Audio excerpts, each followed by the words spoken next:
स्वागत है आपका अपने YouTube channel math and science with Subhash में। जैसा कि हम सभी लोग जानते हैं कि जो केंद्रीय विद्यालय संस्थान है KVS, उसमें बहुत सारी वैकेंसी आई हैं। उसमें TGT, PGT और PRT, इसके अलावा नॉन टीचिंग पोस्ट भी आई हैं। ये हम लोगों के लिए बहुत अच्छा मौका हो सकता है, क्योंकि ये 3 साल के बाद वैकेंसी आई हैं। ये 2018 में आई थी, 4 साल के बाद आई है। तो उसमें जो है हम लोग तैयारी शुरू कर रहे हैं TGT साइंस की।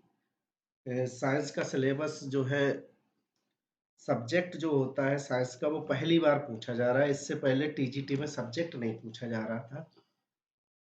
पहले ऐसे ही क्वेश्चन आते थे नॉर्मल, सबका एक जैसा ही पेपर होता था। लेकिन इस बार सबका अलग-अलग पेपर होगा। इसमें लगभग 80 मार्क्स का जो है साइंस पूछा जाएगा। आप लोग जानते ही हैं। जिसका सिलेबस आगे है उसको देख लेते हैं थोड़ा।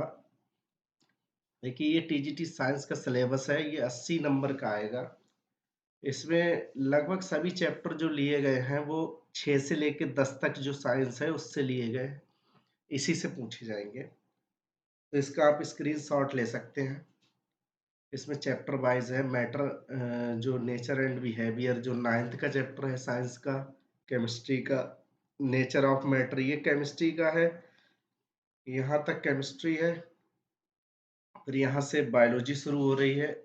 बायोलॉजी में इतने हैं ये यहाँ तक। इसके अलावा ये जो शुरू हो रहे हैं ये चैप्टर है इसमें दिए हुए, ये फिजिक्स के हैं। और आगे जो है ये भी फिजिक्स के चैप्टर हैं। इसके आप स्क्रीनशॉट ले सकते हैं। और कुछ इसमें लास्ट में बायोलॉजी के भी ये चैप्टर दिए हुए हैं। तो अच्छा खासा सिलेबस है। काफ़ी डिटेल में है, लेकिन इसका ज़्यादा गहराई से नहीं पूछा जाता है। नॉर्मल NCERT से ही क्वेश्चन बनते हैं। थोड़ा सा घुमा दिया जाता है बस। बाकी अगर आपकी सिलेबस पे कमांड अच्छी है तो अच्छा स्कोर इसमें ला सकते हैं। तो इसी क्रम में आज हम लोग पढ़ेंगे जो साइंस का चैप्टर है फिजिक्स का, ये वाला चैप्टर इफेक्ट ऑफ करंट, ये हम लोग शुरू कर रहे हैं आज। इफेक्ट ऑफ करंट ये क्लास 10th में इलेक्ट्रिसिटी नाम से दिया हुआ है। तो जिन लोगों की अगर क्लास 10th की तैयारी चल रही है साइंस की, तो वो भी इसे पढ़ सकते हैं। बाकी तो KBS TGT साइंस के लिए है। और आज हम लोग शुरू कर रहे हैं इलेक्ट्रिक करंट एंड सर्किट। इस चैप्टर का पहला टॉपिक है। इलेक्ट्रिक करंट को हिंदी में अगर वैद्युत धारा कहते हैं हम लोग, वैद्युत धारा। और सर्किट आप लोग जानते ही हो, परिपथ के लिए बोलते हैं, परिपथ। तो विद्युत धारा तथा परिपथ नाम से जो टॉपिक है इस चैप्टर का, वो हम लोग शुरू कर रहे हैं। तो सबसे पहले बात करते हैं इलेक्ट्रिक करंट किसे कहते हैं। वैद्युत धारा। धारा समझने से पहले, वैद्युत धारा से पहले हम लोग धारा पे ध्यान देंगे। धारा यानी करंट। करंट जो है विद्युत धारा के अलावा भी धाराएं होती हैं, जैसे पानी की धारा, पानी की धारा। और क्या होता है, हवा की धारा भी होती है। धारा, धारा से हम लोगों का मतलब है फ्लो। फ्लो यानी बहना। किसी चीज का बहना क्या कहलाता है, धारा कहलाता है। बहाव किसी चीज का क्या कहलाता है, धारा कहलाता है। तो जब हम विद्युत धारा की बात करेंगे तो इसमें क्या होगा कि इसकी अगर डेफिनेशन सबसे पहले समझें, तो डेफिनेशन होती है the flow of charge per unit time, per unit time is called electric current, मतलब पर यूनिट टाइम में जो करंट बहता है, पर यूनिट टाइम में जो चार्ज, यानी चार्ज मतलब होता है आवेश, जो चार्ज बहता है एक यूनिट टाइम में, इस चार्ज को क्या बोलते हैं? इसे बोलते हैं इलेक्ट्रिक करंट, यानी विद्युत धारा, यानी हम कह सकते हैं rate of flow of charge. Charge को हिंदी में बोलते हैं आवेश। आवेश के बहने की दर को ही हम क्या बोलते हैं? विद्युत धारा। तो विद्युत धारा को हम लोग जो है आई से रिप्रेजेंट करते हैं। आई ये स्मॉल आई भी हो सकता है या कैपिटल आई भी हो सकता है। तो विद्युत धारा में क्या होता है कि चार्ज बहता है। चार्ज जो है दो प्रकार के होते हैं, हम लोग जानते ही हैं। एक तो होता है पॉजिटिव चार्ज, एक होता है नेगेटिव चार्ज। दो प्रकार के चार्ज होते हैं।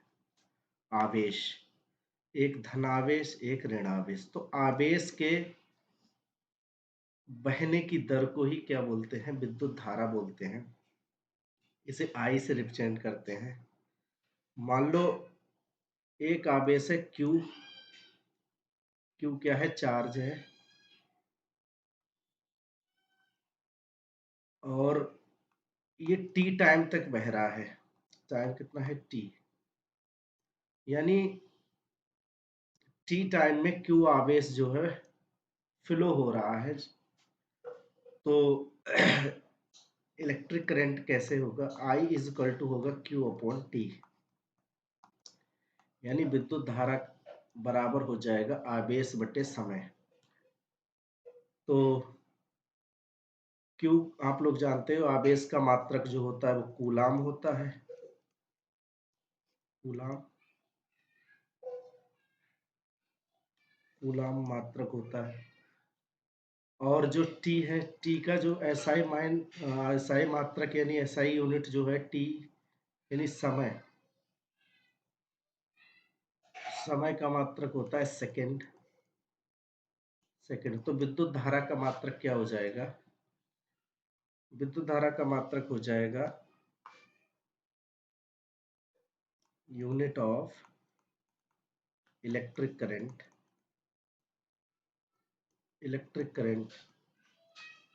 Unit of electric current, I की जो यूनिट हो जाएगी वो क्या हो जाएगी? कूलाम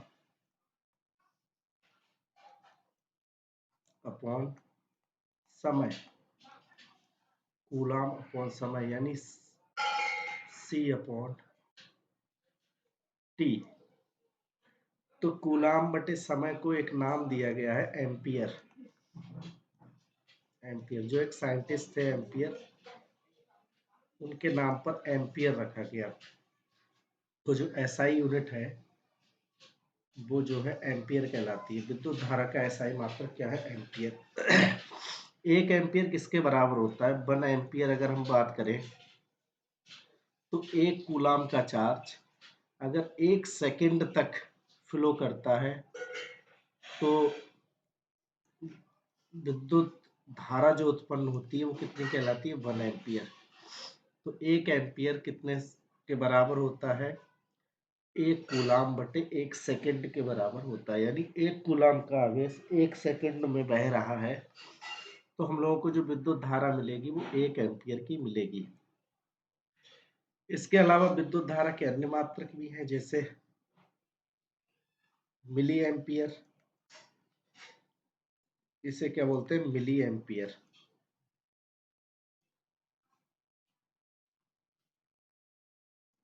मिली एम्पियर, 1 मिली एम्पियर बराबर 10⁻³ ampere. 10⁻⁻, micro ampere. Micro ampere ये और छोटा यूनिट है। 1 माइक्रो एम्पियर इक्वल टू होता है 10⁻⁻⁶ एम्पियर।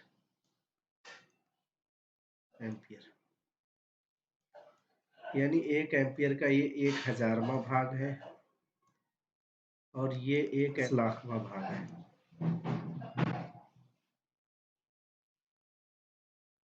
तो ये अन्य मात्रक हो गए मिली एम्पियर और माइक्रो एम्पियर। मिली एम्पियर छोटा होता है एम्पियर से, और माइक्रो एम्पियर और भी छोटा होता है। तो ये विद्युत धारा के मात्रक हो गए। हम आगे बात करेंगे सर्किट क्या होता है। इलेक्ट्रिक करंट बहता है तो एक सर्किट में बहता है। सर्किट का मतलब होता है परिपथ। परिपथ ये ये एक सर्किट दिखाया गया, यहाँ से आई करंट बह रहा है और ये बल्ब लगा हुआ है, एक बल्ब है। यहाँ पर एक एमीटर लगा हुआ है जो इलेक्ट्रिक करंट को मापता है। ये की लगी हुई है, स्विच लगा हुआ है, और यहाँ पर क्या है, बैटरी है। ये है बैटरी। बैटरी तो ये तो जो है बात हो गई विद्युत धारा की। अब इसकी डायरेक्शन देख लेते हैं। इलेक्ट्रिक करंट, इलेक्ट्रिक करंट है, इसकी डायरेक्शन क्या होती है। डायरेक्शन यानी दिशा। डायरेक्शन ऑफ इलेक्ट्रिक करंट, जो आई है इलेक्ट्रिक करंट, इसकी डायरेक्शन क्या होती है। तो इलेक्ट्रिक करंट जो है, पहले जो है इलेक्ट्रॉन की खोज नहीं हुई थी, तो पॉजिटिव चार्ज जो था, पॉजिटिव चार्ज, पॉजिटिव चार्ज की डायरेक्शन को ही क्या बोलते थे, इलेक्ट्रिक करंट की डायरेक्शन बोलते थे। यानी पॉजिटिव चार्ज, जो धनात्मक आवेश है, वो जिस दिशा में जाएगा वही दिशा काय की होगी, इलेक्ट्रिक करंट। लेकिन बाद में इलेक्ट्रॉन की खोज हो गई, तो इलेक्ट्रॉन निगेटिव होते हैं। निगेटिव चार्ज होते हैं, निगेटिव चार्ज होते हैं। तो निगेटिव चार्ज पॉजिटिव के अपोजिट बहेगा। तो यानी इलेक्ट्रॉन अगर जा रहे हैं इस डायरेक्शन में, तो पॉजिटिव चार्ज जो जाएगा वो इस डायरेक्शन में जाएगा। तो ये आई की धारा हो गई, मतलब आई की डायरेक्शन हो गई। अगर विद्युत धारा इस दिशा में जा रही है तो इलेक्ट्रॉन जाएंगे उसके अपोजिट में। इसे सर्किट से समझते हैं। जैसे ये बैटरी है, बैटरी में दो टर्मिनल होते हैं, पॉजिटिव एक निगेटिव। पॉजिटिव टर्मिनल से पॉजिटिव चार्ज बहेगा, निगेटिव टर्मिनल से निगेटिव चार्ज बहता है। तो यहाँ से ये आई करंट यानी पॉजिटिव चार्ज इधर बह रहा है, तो यही विद्युत धारा की दिशा है, ये डायरेक्शन। ये विद्युत धारा इधर गई, बल्ब से होते हुए ये फिर से कहाँ आ गई, निगेटिव टर्मिनल में आ गई, यानी इसमें एंटर हो गई बैटरी में। ऋण ऋण जो इसका इलेक्ट्रोड होता है, ऋणात्मक इलेक्ट्रोड, उसमें आके जो है समाहित हो गई। इसी प्रकार से इलेक्ट्रॉन की दिशा इसके अपोजिट होगी। इलेक्ट्रॉन इधर से बहेंगे, यहाँ से निकलेंगे, विद्युत धारा की दिशा के अपोजिट, यहाँ पर इस प्रकार से अपोजिट डायरेक्शन में इलेक्ट्रॉन होंगे, और इलेक्ट्रॉन कहाँ आएंगे, पॉजिटिव टर्मिनल की तरफ आए। तो विद्युत धारा की दिशा होती है पॉजिटिव टर्मिनल से परिपथ में जाती है, निगेटिव टर्मिनल में एंटर होती है। जबकि इलेक्ट्रॉन की डायरेक्शन होती है, इलेक्ट्रॉन्स जो हैं निगेटिव टर्मिनल से निकलते हैं और परिपथ में घूमकर पूरे पॉजिटिव टर्मिनल में एंटर हो जाते हैं। तो इस प्रकार से हम कह सकते हैं कि विद्युत धारा की जो दिशा होती है, आई की जो डायरेक्शन होगी, वो इलेक्ट्रॉन्स की डायरेक्शन के अपोजिट होगी। सर्किट होते हैं, उसमें कुछ सिंबल्स दिए हुए हैं। सर्किट में कैसे कैसे सर्किट, ये भी पूछे जा सकते हैं टीजीटी में। तो एक इलेक्ट्रिक सेल अगर दिखाया गया तो उसमें दो टर्मिनल होंगे, बड़ा वाला टर्मिनल पॉजिटिव, छोटा वाला निगेटिव। और अगर कई सेल ऐसे लगे हुए हैं तो इसे क्या बोलते हैं, बैटरी। इसमें कई सेल हैं, पॉजिटिव टर्मिनल से एक वायर जुड़ा है, एक निगेटिव टर्मिनल से। एक बैटरी का निगेटिव टर्मिनल दूसरी बैटरी के पॉजिटिव उससे जुड़ा हुआ है, दूसरे का निगेटिव टर्मिनल ये इसके पॉजिटिव से जुड़ा हुआ है। तो कई सेल जब जुड़ते हैं तो उसे क्या बोलते हैं, बैटरी। कॉम्बिनेशन ऑफ सेल्स या बैटरी बोलते हैं। ये की दिखाई गई है, ये ओपन की है। जब ओपन होती है की तो स्विच जो है ऑन होता है, यानी परिपथ में धारा बहती है। जब इस प्रकार से बिंदी रख देते हैं इसमें तो क्या होता है, स्विच जो है ऑफ हो जाता है और परिपथ कैसा हो जाता है, परिपथ में जो है धारा नहीं बहती, इलेक्ट्रिक करंट नहीं बहेगा। ये वायर की ज्वाइनिंग दिखाई गई है कि वायर दो, एक वायर ऐसा ऐसा जुड़ा है, उससे एक ऐसा जुड़ा है, वायर जुड़े हुए हैं आपस में। ये दिखाया गया कि वायर क्रॉस तो कर रहे हैं लेकिन जुड़ते नहीं है एक दूसरे से। इस प्रकार से ऐसा साइन अगर दिखाया जाए तो दो वायर एक दूसरे को क्रॉस तो कर रहे हैं लेकिन विदाउट ज्वाइनिंग, बिना जुड़े हुए। ये बल्ब दिखाया जाता है इस प्रकार से, बहुत सिंपल है। इस प्रकार से जो टेढ़ी मेढ़ी लाइन होती है ये दिखाया जाता है रेजिस्टेंस आर। आगे हम लोग पढ़ेंगे रेजिस्टेंस क्या होता है। और रेजिस्टेंस में अगर एरो बना दिया जाए या इस प्रकार से एरो लगा हो तो इसे बोलते हैं वेरिएबल रेजिस्टेंस, यानी इसका रेजिस्टेंस जो है, प्रतिरोध है, वो घट बढ़ रहा है। इसे बोलते हैं रियोस्टेट। बहुत इंपॉर्टेंट है, रियोस्टेट क्या होता है यही पूछा जाएगा। वेरिएबल रेजिस्टेंट को बोलते हैं। आगे क्या है, एमीटर। इसमें दिखाया गया एमीटर इलेक्ट्रिक करंट को नापने के लिए, आई को नापने के लिए, कितने एम्पियर का है करंट, उसको नापने के लिए एक डिवाइस लगी होती है, इसे बोलते हैं एमीटर। और एक है, ये है वोल्ट मीटर। ये वोल्टेज को नापने के लिए, यानी पोटेंशियल डिफरेंस को नापने के लिए ये वोल्ट मीटर लगाया जाता है। तो ये एक परिपथ के जो है सिंबल्स हैं, ये पूछे जा सकते हैं आपसे। आगे हम एक क्वेश्चन कर लेते हैं इसी से संबंधित, करंट से संबंधित क्वेश्चन है।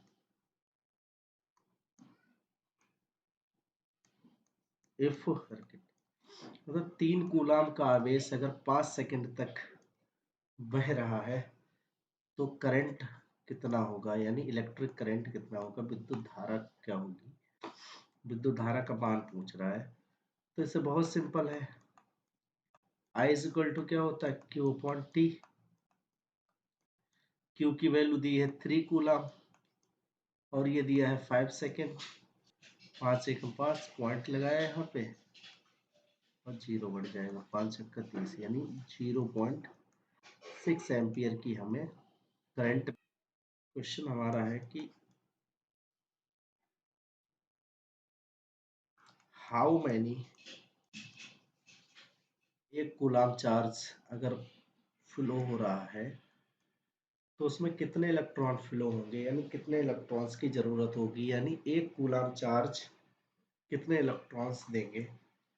तो हम लोग जानते हैं ना, होता है 1.6 इंटू 10⁻19 कूलाम चार्ज होता है। एक इलेक्ट्रॉन पर चार्ज जो होता है वो नेगेटिव चार्ज होता है और कितना होता है 1.6 इंटू 10⁻19, इतना कूलाम चार्ज होता है, यानी निगेटिव चार्ज होता है इस पे। ये इस पे कितना चार्ज होगा, ये निगेटिव का होगा। अब जो है हमको चार्ज कितना चाहिए, एक कूलाम का। तो इस प्रकार से हम कह सकते हैं कि 1.6 इंटू 10⁻19 कूलाम चार्ज जो है वो मिलता है कितने, एक इलेक्ट्रॉन से। तो एक कूलाम चार्ज कितने पे मिलेगा, वो मिलेगा हमें 1/1.6 इंटू 10⁻−19। तो 1/1.6 और ये आ जाएंगे 10⁻19, यानी 10⁻−19 का 19 में बदल जाएगा क्योंकि ये नीचे है और ऊपर आएंगे तो प्लस के 19 हो जाएंगे। तो 1/1.6 की वैल्यू जो होती है 0.625 होती है इंटू 10⁻19।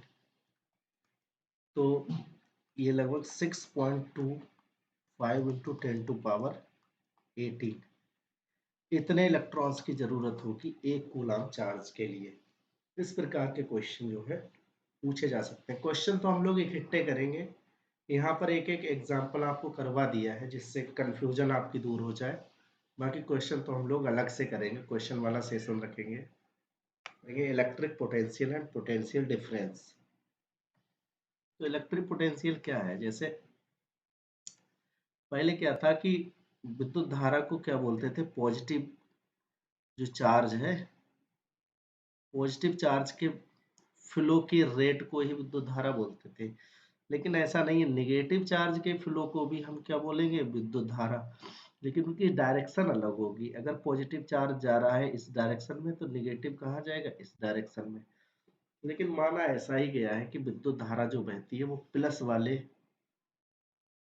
जो इलेक्ट्रोड होता है, पॉजिटिव इलेक्ट्रोड, वहां से बहती है। तो हम पॉजिटिव चार्ज की ही बात करते हैं जब विद्युत धारा की बात करते हैं। उसके अपोजिट की डायरेक्शन होती है, इलेक्ट्रॉन के बहने की दिशा होती है। समझिए, बिना पोटेंशियल के विद्युत धारा नहीं बहती है। जिस प्रकार जैसे पानी है, करंट कोई भी हो उसके लिए कुछ ना कुछ डिफरेंस होना चाहिए, अंतर होना चाहिए, कुछ ना कुछ एनर्जी का डिफरेंस होना चाहिए। जैसे पानी है, पानी यहाँ पे रखा है थोड़ी ऊंचाई पर, और इसको अगर यहाँ पर लाएंगे, नीचे लाना है, इस पानी को यहाँ पर लाना है, तो ये अपने आप आ जाएगा, फ्लो इसका इस प्रकार से आ जाएगा अपने आप। क्यों, यहाँ पे प्रेशर ज्यादा है, यहाँ पे प्रेशर वाटर का कैसा हो गया, कम हो गया। तो प्रेशर का डिफरेंस है जिसके कारण वाटर अपने आप ऊंचाई से नीचे आ जाता है। लेकिन इसी पानी को अगर हम ऊपर ले जाएंगे अपोजिट प्रेशर में, तो क्या होगा, हम लोगों को वर्क करना पड़ेगा। इसीलिए पॉजिटिव चार्ज को अगर कहीं से हम ला रहे हैं, अपोजिट डायरेक्शन में ला रहे हैं, यानी बहना तो चाहिए था ये दूसरी जगह, लेकिन हम इसको इकट्ठा कर रहे हैं, हायर पोटेंशियल पे ला रहे हैं, लोअर से हायर पे ला रहे हैं। मतलब कम विभव से ज्यादा विभव पर जब लाएंगे तो वर्क करना पड़ेगा। इस वर्क और चार्ज के रेशियो को ही क्या बोलते हैं, इलेक्ट्रिक पोटेंशियल बोलते हैं। पोटेंशियल इसलिए होता है, विद्युत धारा हमेशा ज्यादा पोटेंशियल से कम पोटेंशियल पर बहती है। तो जिस प्रकार पानी जो है ज्यादा प्रेशर से कम प्रेशर पे बहता है, ठीक उसी प्रकार इसका पोटेंशियल ज्यादा है, इसका कम है, यानी प्रेशर। अब इसको समझने के लिए इस प्रकार से इसे रिप्रेजेंट कर सकते हैं।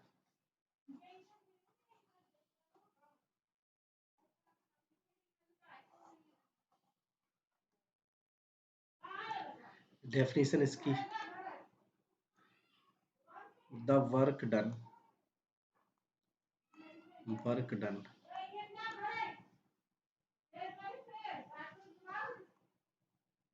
On A positive charge,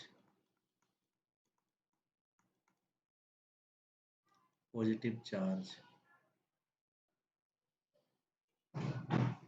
the work done on a positive charge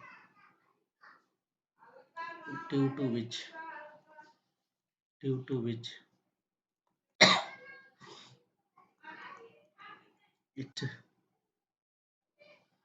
carried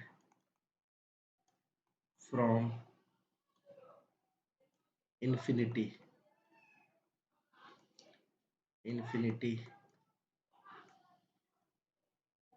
is called electric potential. It is represented by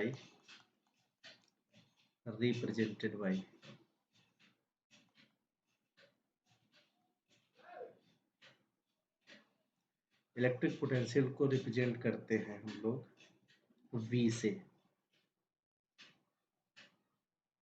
electric potential को बोलते हैं V से रिप्रेजेंट करते हैं। यानी एक पॉजिटिव चार्ज को अनंत से लाने पर, एक टर्मिनल तक लाने पर, एक पॉइंट तक लाने पर जो कार्य करना पड़ता है, उस कार्य को ही क्या बोलते हैं, इलेक्ट्रिक पोटेंशियल। इसे V से प्रदर्शित कर, V हम लिख सकते हैं W अपॉन Q। W क्या है? वर्क डन है। Q क्या है? यहाँ पर W क्या है? Work done. Work done. Q क्या है? चार्ज है, आवेश है। पॉजिटिव चार्ज को ही बोलते हैं ज्यादातर, लेकिन नेगेटिव भी ले सकते हैं, कोई दिक्कत नहीं। तो ये जो है फॉर्मूला हो गया। विभव बराबर क्या होता है? विभव बराबर हो जाएगा कार्य बटे आवेश, यानी विभव बराबर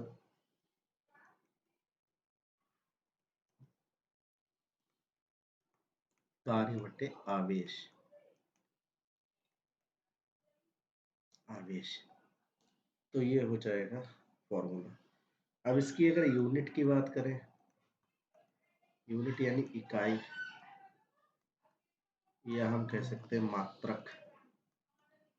इसकी अगर मात्रक की बात करेंगे तो इसकी एसआई यूनिट जो होती है, सॉरी, जो एसआई यूनिट ऑफ वी है, वो कैसे निकलेगी? Unit of work, unit of work, और क्या हो जाएगा? Unit of charge. चार्ज, हाँ, तो वर्क की यूनिट होती है, हम लोग जानते हैं, जूल होती है एसआई यूनिट, और चार्ज की एसआई यूनिट होती है कूलाम। कूलाम, तो जूल बटे कूलाम, यानी जूल पर कूलाम को ही क्या बोलते हैं? इसकी एसआई यूनिट। इसे हम बोल्ट भी कह सकते हैं। बोल्ट, बोल्ट एक साइंटिस्ट का नेम था, इसी के नाम पर हम इसे क्या बोलते हैं? बोल्ट। अब 1 वोल्ट बराबर क्या होगा? 1 वोल्ट इज इक्वल टू होगा 1 जूल अपॉन 1 कूलम, यानी 1 कूलम चार्ज को लाने में अगर 1 जूल का काम करना पड़ रहा है, तो हमें जो पोटेंशियल प्राप्त होगा वो कितना होगा? 1 वोल्ट का होगा। अब पोटेंशियल डिफरेंस क्या होता है? विभवांतर क्या होता है?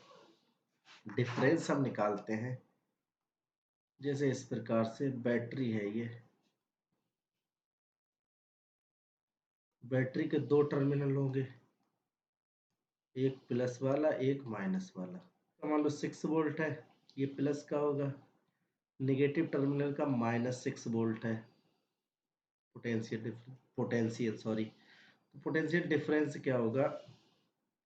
ये हो जाएगा दोनों में अंतर, यानी हो जाएगा ये 6 माइनस -6, क्योंकि ये ज्यादा है, प्लस वाले को ज्यादा बोलते हैं, प्लस वाला ज्यादा माना जाता है, ये कम है, तो डिफरेंस अंतर निकालने के लिए ज्यादा में से कम को घटाना पड़ता है, तो 6 - 6 वोल्ट हो जाएगा।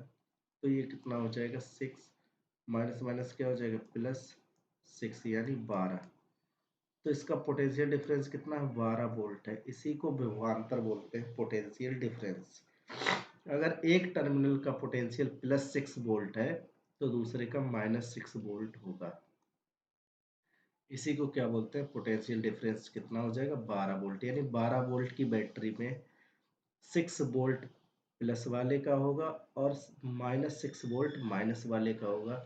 इनका अंतर जब हम निकालेंगे तो कितना होगा? 12 वोल्ट का अंतर होगा। इसी को बोलते हैं पोटेंशियल डिफरेंस। एक क्वेश्चन है, तो इसमें क्या है कि 10 कूलाम चार्ज है, यानी Q इक्वल टू क्या है? 10 कूलाम, और जो वर्क करना पड़ रहा है इसके लिए 5 जूल वर्क करना पड़ रहा है, तो हमें क्या निकालना है? V निकालना है। जैसा कि फॉर्मूला हम लोग जानते हैं, V इक्वल टू होता है W अपॉन Q।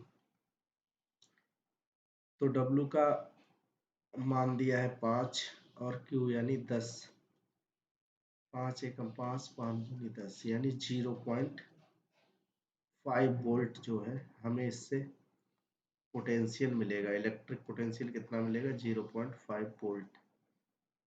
ठीक है, अब दूसरा क्वेश्चन कर लेते हैं।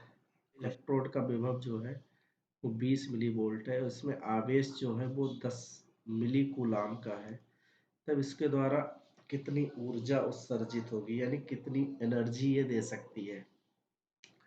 तो ऊर्जा और कार्य, ऊर्जा क्या होगी इसमें, जो इस आवेश को लाने में जो कार्य किया गया होगा वही इसकी क्या होगी, ऊर्जा। तो इसे कैसे हल करेंगे, तो इसमें दिया है, यानी एनर्जी हमें निकालनी, एनर्जी किसके बराबर होती है, वर्क के बराबर, यानी डब्लू निकालना है। दिया क्या गया है इसमें, विभवांतर दिया है, वो विभव दिया है यानी पोटेंशियल दिया है 20 मिली वोल्ट। एक एक मिली बराबर होता है 10⁻³ वोल्ट, तो यहाँ पे क्या हो जाएगा 20 × 10⁻³ वोल्ट हो जाएगा। ये 1 मिली बराबर कितना होता है 1/1000 वोल्ट, यानी 10⁻³ वोल्ट हो जाएगा। और हमें निकालना क्या है, और क्या दिया हुआ है इसमें, जो Q है यानी आवेश है वो दिया है 10 मिली कूलम, यानी 10 × 10⁻³ कूलम, ये दिया हुआ है। तो इसको हम इस प्रकार से निकालेंगे। फॉर्मूला हमें पता ही है, V = होता है W/Q। V की वैल्यू जो है हमारे पास वो है 20 × 10⁻³ ये हो जाएगी 20 × 10⁻³ बराबर W जो है, W हम लोग को निकालना है, और आवेश इसका दिया है, ये दिया है 10 × 10⁻³ इस प्रकार से गुणा हो जाएगी, इसकी इससे गुणा हो जाएगी, तो W = हो जाएगा 20 गुणा, ये हो जाएगा 10⁻³ गुणा 10 गुणा 10⁻³। 10 की पावर यहाँ पे आप जानते हो गुणा में पावर जुड़ जाती है, तो ये कितनी पावर है, ये 1 पावर हो जाएगी, 10 की पावर 1 है, ये यहाँ पे 10 की पावर 1 है, तो ये हो जाएगा 20 × 10⁻³ प्लस 1 और -3, यानी हो जाएगा 20 × 10 की पावर कितनी हो जाएगी 3 3 6, यानी -6 प्लस 1 कितना हो जाएगा -5। यहाँ हम ले सकते हैं 2 × -4 जूल, इतनी एनर्जी देगी ये, यही हमारा आंसर हो जाएगा। तो आज हम लोगों ने क्या क्या पढ़ा, आज फिर से रिवाइज कर लेते हैं। हम लोगों ने पढ़ा इलेक्ट्रिक करंट और सर्किट के बारे में जाना, इसका फॉर्मूला हम लोगों ने पढ़ा, ये इसका यूनिट पढ़ा है, यूनिट इसका एम्पियर होता है। इसके और छोटे छोटे यूनिट मिली एम्पियर यानी 10⁻³ एम्पियर, माइक्रो एम्पियर यानी 10⁻6 एम्पियर, और एक कूलाम आवेश बनाने में कितने इलेक्ट्रॉन की जरूरत होगी वो भी हम लोगों ने न्यूमेरिकल किया। आगे जो है परिपथ सर्किट के बारे में जाना, कि एक क्लोज पाथ जो होता है प्लस टर्मिनल से लेके माइनस टर्मिनल तक का, वो इसी को ही सर्किट कहते हैं। करंट की हम लोगों ने डायरेक्शन देखी, ये पॉजिटिव टर्मिनल यानी जो प्लस वाला टर्मिनल होता है बैटरी का, वहां से धारा निकलती है, और इलेक्ट्रॉन इसके अपोजिट दिशा में बहते हैं। ये अगर इलेक्ट्रॉन इधर के लिए जा रहे हैं तो ये आई जो है प्लस से निकलती है, और इलेक्ट्रॉन्स माइनस वाले टर्मिनल से निकलते हैं, अपोजिट होती है दोनों की धारा। एक न्यूमेरिकल भी किया कि 3 कूलाम का चार्ज जो है 5 सेकंड तक फ्लो हो रहा है तो करंट कितना होगा, वो भी हम लोगों ने किया। आगे जो है सर्किट का डायग्राम दिखाया आपको, स्कीमेटिक डायग्राम है। सर्किट में यूज होने वाले जो सिंबल्स हैं जिस पे क्वेश्चन बन सकता है वो भी हम लोगों ने देखे। इलेक्ट्रिक पोटेंशियल किसे बोलते हैं, विभव किसे बोलते हैं, विभवांतर क्या होता है वो हम लोगों ने देखा। इसका यूनिट क्या होता है, वोल्ट। और जो है 1 वोल्ट अगर हम लोगों को पोटेंशियल चाहिए तो 1 जूल कार्य करना पड़ेगा 1 कूलाम आवेश पर। एक न्यूमेरिकल ये किया इसमें। एक बैटरी के धनात्मक इलेक्ट्रोड और ये 2 न्यूमेरिकल ये हो गए। आज हम लोगों ने इतना ही पढ़ा है, आगे हम लोग इससे आगे का पढ़ेंगे। ये सिलेबस के अकॉर्डिंग ही पढ़ाया जाएगा। सबसे पहला जो चैप्टर हम लोगों ने शुरू किया है वो जानते ही हैं। इसी प्रकार चैप्टर वाइज पूरी साइंस हम लोग पढ़ेंगे और देखते रहिए। ये वीडियो आप लोगों को डेली मिलेगी सुबह मॉर्निंग में 7 बजे। अगर आप 7 बजे देखने में असमर्थ हैं तो आप जो है इसको किसी भी समय देख सकते हैं, क्योंकि ये रिकॉर्ड हो जाएगी। और जो लोग बोर्ड एग्जाम की तैयारी कर रहे हैं, चाहे वो सीबीएसई बोर्ड हो चाहे यूपी बोर्ड हो 10th की, उनके लिए भी ये वीडियो बहुत हेल्पफुल है। और मेनली ये फोकस जो है हम लोग करेंगे वो करेंगे केबीएस टीजीटी 2020। धन्यवाद।